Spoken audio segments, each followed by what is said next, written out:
ಉಪಸಮರವನ್ನ ಗೆಲ್ಲೋದಕ್ಕೆ ಕಾಂಗ್ರೆಸ್ ಈಗ master plan ರೂಪಿಸ್ತಾ ಇದೆಯಾ? ಎರಡು ಕ್ಷೇತ್ರಗಳನ್ನ ಗೆಲ್ಲಲೇಬೇಕು ಅಂತ ಕಾಂಗ್ರೆಸ್ ಈಗ ಪಣ ತೊಟ್ಟಂತೆ ಕಾಣ್ತಾ ಇದೆ. ಅದರಲ್ಲೂ ಈಗ ಗೃಹಲಕ್ಷ್ಮಿಯರೇ ಕಾಂಗ್ರೆಸ್ನ ಟಾರ್ಗೆಟ್ ಅನ್ನೋ ಮಾಹಿತಿಗಳು ಲಭ್ಯವಾಗ್ತಾ ಇದೆ. ಗೃಹಲಕ್ಷ್ಮಿಯರೇ ಕಾಂಗ್ರೆಸ್ನ ವೋಟ್ ಬ್ಯಾಂಕ್ ಅಸ್ತ್ರ. ಕಾಂಗ್ರೆಸ್ನಿಂದ ಕೊನೆ ಹಂತದ ಕಸರತ್ತು ಆರಂಭವಾಗ್ತಾ ಇದೆ. ಈಗ ಲಕ್ಷ್ಮೀ ಹೆಬ್ಬಾಳ್ಕರ್ಗೆ ಸಿಎಂ ಅವರು ಕೊಟ್ಟಂತಹ ಟಾಸ್ಕ್ ಏನು ಗೊತ್ತಾ? ಸಿಎಂ ಸಿದ್ದರಾಮಯ್ಯ ಅವರು ಫೀಲ್ಡ್ ಮಾರ್ಷಲ್ ಸ್ಟ್ರಾಟಜಿಯನ್ನ ಹಾಕ್ತಾ ಇದ್ದಾರೆ. ಇದೀಗ ಚುನಾವಣೆ ಗೆಲ್ಲಲೇಬೇಕು ಅಂತ ಸಿದ್ದರಾಮಯ್ಯನವರು ಫೀಲ್ಡ್ ಮಾರ್ಷಲ್ ರೀತಿಯಲ್ಲಿ ಸ್ಟ್ರಾಟಜಿ ಹೆಣಿತಾ ಇದ್ದಾರೆ. ಕಾಂಗ್ರೆಸ್ನ ಕೈ ತಪ್ಪದಂತೆ ಮಹಿಳಾ ವೋಟ್ಗಳನ್ನ ಹಿಡಿದುಕೊಳ್ಳೋದಕ್ಕೆ ಕಾಂಗ್ರೆಸ್ ಈಗ ಪ್ಲಾನ್ ಮಾಡ್ಕೊಳ್ತಾ ಇದೆ.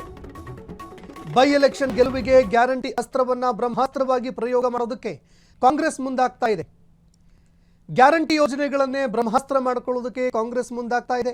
5 ಗ್ಯಾರಂಟಿ ವಿಚಾರಕ್ಕೆ ಸಂಬಂಧಪಟ್ಟಂತೆ ಚುನಾವಣೆಯಲ್ಲೂ ಕೂಡ ಇದೇ ವಿಚಾರವನ್ನ ತೀವ್ರವಾಗಿ ಪ್ರಚಾರ ಮಾಡ್ತಾ ಇದೆ ಕಾಂಗ್ರೆಸ್. ನಮ್ಮದು ನುಡಿದಂತೆ ನಡೆದಂತಹ ಸರ್ಕಾರ, 5 ಗ್ಯಾರಂಟಿ ಯೋಜನೆಗಳನ್ನ ನಾವು ಜಾರಿ ಮಾಡಿದ್ವಿ. ನಾವು ಯಾವ ರೀತಿ ಜನರಿಗೆ ಗ್ಯಾರಂಟಿ ಕೊಟ್ಟಿದ್ವಿ ಅದೇ ರೀತಿಯಲ್ಲಿ ನಾವು ಗ್ಯಾರಂಟಿ ಯೋಜನೆಗಳನ್ನ ಜಾರಿ ಮಾಡಿ ನುಡಿದಂತೆ ನಡೆದಿದ್ದೀವಿ ಅಂತ ಕಾಂಗ್ರೆಸ್ ಈಗಾಗಲೇ ಎಲ್ಲ ಕಡೆಗಳಲ್ಲೂ ಪ್ರಚಾರ ಮಾಡ್ತಾ ಇದೆ. ಇದೇ ನಡುವೆ ಈಗ ಗೃಹಲಕ್ಷ್ಮಿ ಯೋಜನೆಗೆ ಸಂಬಂಧಪಟ್ಟಂತೆ ಇದೇ ಯೋಜನೆಯನ್ನ ಬಳಕೆ ಮಾಡಿಕೊಂಡು ಮಹಿಳಾ ಮಣಿಯರ ಮತಗಳನ್ನ ಸೆಳೆಯೋದಕ್ಕೆ ಕಾಂಗ್ರೆಸ್ ಮುಂದಾಗ್ತಾ ಇದೆ. ಇನ್ನು ಕಾಂಗ್ರೆಸ್ನ ಕೈ ಹಿಡಿಯುತ್ತಾ ಗ್ಯಾರಂಟಿ ಗೃಹಲಕ್ಷ್ಮಿ ಯೋಜನೆ. ಬೈ ಎಲೆಕ್ಷನ್ಗೆ ಗ್ಯಾರಂಟಿ ಅಸ್ತ್ರ ಪ್ರಯೋಗ ಮಾಡೋದಕ್ಕೆ ಕಾಂಗ್ರೆಸ್ ಮುಂದಾಗ್ತಾ ಇದೆ.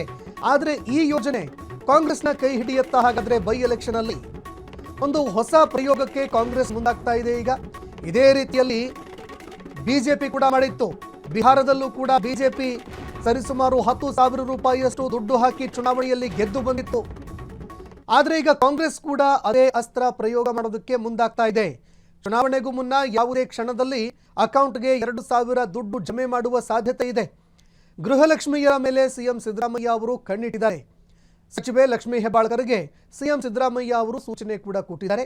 ಸರ್ಕಾರದ ಗ್ಯಾರಂಟಿ ಯೋಜನೆ ಬೈ ಎಲೆಕ್ಷನ್ಗೆ ಅಸ್ತ್ರ ಆಗಬೇಕು. ಗೃಹಲಕ್ಷ್ಮಿ ಹಣ ಸರಿಯಾದ ಸಮಯಕ್ಕೆ ಅಕೌಂಟ್ಗೆ ಜಮಾ ಆಗಬೇಕು. ಅದು ಕೂಡ ಚುನಾವಣೆ ಸಂದರ್ಭದಲ್ಲೇ ಸರಿಯಾದ ಸಮಯದಲ್ಲೇ ದುಡ್ಡು ಅಕೌಂಟ್ಗೆ ಬಂದು ಬೀಳಬೇಕು.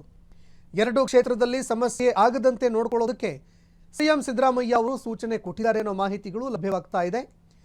ಹೀಗಾಗಿ ಸಿಎಂ ಸಿದ್ದರಾಮಯ್ಯ ಅವರು 5 ಗ್ಯಾರಂಟಿ ಯೋಜನೆಗಳ ಬಗ್ಗೆ ಈಗಾಗಲೇ ಕ್ಷೇತ್ರಗಳಲ್ಲಿ ಮಾತನಾಡ್ತಾ ಇದ್ದಾರೆ. ಜೊತೆಗೆ ಕಾಂಗ್ರೆಸ್ ಕೂಡ ಇದೇ ಯೋಜನೆಗಳನ್ನ ಪ್ರಚಾರಕ್ಕೂ ಬಳಕೆ ಮಾಡಿಕೊಳ್ತಾ ಇದೆ. 5 ಗ್ಯಾರಂಟಿ ಸ್ಕೀಮ್ಗಳನ್ನು ನಾವು ಕೊಟ್ಟಿದ್ದೀವಿ, ಜೊತೆಗೆ ನಮ್ಮದು ನುಡಿದಂತೆ ನಡೆದಂತಹ ಸರ್ಕಾರ, ಹೀಗಾಗಿ ನಮಗೆ ಮತ ನೀಡಿ ಅಂತ ಒಂದು ಕಡೆ ಗ್ಯಾರಂಟಿ ಯೋಜನೆಗಳ ಬಗ್ಗೆ ಪ್ರಚಾರ ಮಾಡಿ ಕಾಂಗ್ರೆಸ್ ಓಟು ಸೆಳೆಯೋದಕ್ಕೆ ಮುಂದಾಗ್ತಾ ಇದೆ. ಮತ್ತೊಂದು ಕಡೆಯಲ್ಲಿ ಈಗ ಗ್ಯಾರಂಟಿ ಯೋಜನೆಯನ್ನೇ ಬಳಕೆ ಮಾಡಿಕೊಂಡು ಚುನಾವಣೆ ಸಂದರ್ಭದಲ್ಲೇ, ಯಾಕಂದರೆ ಈಗಾಗಲೇ ಚುನಾವಣೆಗೆ ಸಂಬಂಧಪಟ್ಟಂತೆ ಕೋಡ್ ಆಫ್ ಕಂಡಕ್ಟ್ ಜಾರಿಯಾಗಿದ್ದಾಗಿದೆ. ಇದೇ ಸಂದರ್ಭದಲ್ಲಿ 2,000 ಹಣ ಖಾತೆಗೆ ಜಮೆ ಮಾಡೋದಕ್ಕೆ ಅಂತ ಕಾಂಗ್ರೆಸ್ ಸರ್ಕಾರ ಮುಂದಾಗ್ತಾ ಇದೆ. ಇದನ್ನು ತಡೆಯೋದಕ್ಕೂ ಕೂಡ ಆಗಲ್ಲ, ಯಾಕಂದರೆ ಸಹಜವಾಗಿ ರಾಜ್ಯ ಸರ್ಕಾರ ಜಾರಿ ಮಾಡಿರುವಂತಹ ಯೋಜನೆ, ನಾವು ಯೋಜನೆಯನ್ನು ಕೊಡ್ತಾ ಇದ್ದೀವಿ ಅಂತ ಸರ್ಕಾರ ಹೇಳುತ್ತೆ. ಇದೇ ರೀತಿ ಬಿಹಾರದಲ್ಲೂ ಕೂಡ ಬಿಜೆಪಿ ಮಾಡಿತ್ತು. ಬಿಜೆಪಿ ಹಾಗೂ ನಿತೀಶ್ ಕುಮಾರ್ ಅವರ ಸರ್ಕಾರ 10,000 ಮಹಿಳೆಯರ ಖಾತೆಗೆ ಜಮೆ ಮಾಡೋದಕ್ಕೆ ಮುಂದಾಗಿತ್ತು. ಭಾರಿ ಪ್ರಮಾಣದಲ್ಲಿ ವೋಟ್ ಹರಿದು ಬಂದಿತ್ತು ಬಿಜೆಪಿ ಹಾಗೂ ನಿತೀಶ್ ಕುಮಾರ್ ಅವರ ಜೆಡಿಯು ಪಕ್ಷಕ್ಕೆ. ಆದರೆ ಈಗ ಅದೇ ಮಾದರಿಯನ್ನು ಅನುಸರಿಸೋದಕ್ಕೆ ಮತ್ತೊಂದು ಕಡೆ ಈಗ ಕಾಂಗ್ರೆಸ್ ಕೂಡ ಮುಂದಾಗ್ತಾ ಇದೆ. ಗ್ಯಾರಂಟಿಯನ್ನೇ ಅಸ್ತ್ರವಾಗಿ ಬಳಕೆ ಮಾಡಿಕೊಂಡು ಗೃಹಲಕ್ಷ್ಮಿ ಯೋಜನೆಗೆ ಸಂಬಂಧಪಟ್ಟಂತೆ 2,000 ದುಡ್ಡು, ಅದು ಕೂಡ ಮತದಾನ ಮಾಡೋದಕ್ಕಿಂತ 1-2 ದಿನ ಮುಂಚೆ ಖಾತೆಗೆ ಬಂದು ಬೀಳುವ ಸಾಧ್ಯತೆ ಇದೆ. ಕ್ಷಣ ಕ್ಷಣದ ಸುದ್ದಿಗಳಿಗಾಗಿ ಫ್ರೀಡಂ ಟಿವಿ ಸಬ್ಸ್ಕ್ರೈಬ್ ಮಾಡಿ, ಲೈಕ್ ಮಾಡಿ ಹಾಗೂ ಫಾಲೋ ಮಾಡಿ.